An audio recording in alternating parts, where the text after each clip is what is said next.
Hello friends, welcome to Tridevi cooking channel.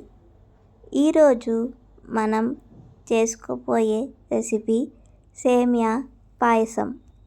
సేమియా పాయసాన్ని ఒకసారి ఇలా ట్రై చేసి చూడండి.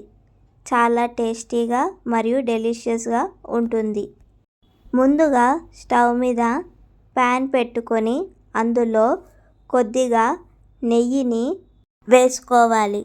నెయ్యి కరిగాక అందులో పావు కప్పు సేమ్యాని వేసుకొని దోరగా వేయించుకోవాలి. సేమ్యా దోరగా వేగాక అందులో 1/2 లీటర్ పాలను వేసుకోవాలి. ఇప్పుడు బాగా కలుపుకోవాలి.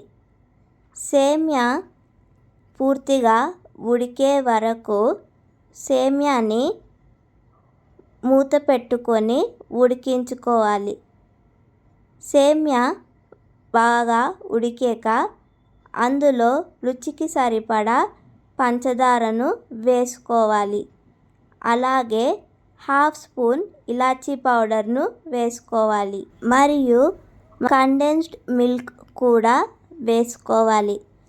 కండెన్స్డ్ మిల్క్ వేయడం వల్ల సేమియా పాయసం చాలా క్రీమీగా మరియు టేస్టీగా ఉంటుంది. తప్పకుండా వేసుకోండి.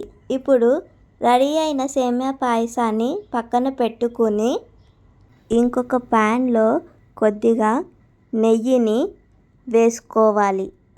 నెయ్యి వేడయ్యాక చాప్ చేసుకున్న బాదాం, జీడిపప్పు మరియు కిస్మిస్ని వేసుకొని గోల్డెన్ బ్రౌన్ కలర్ వచ్చే వరకు వేయించుకోండి.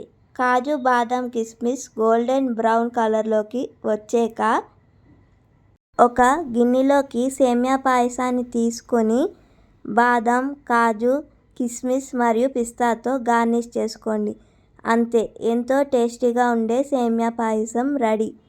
మీకు ఈ వీడియో కనుక నచ్చితే లైక్ చేయండి, షేర్ చేయండి, కామెంట్ చేయండి, సబ్స్క్రైబ్ చేసుకోండి. Thanks for watching.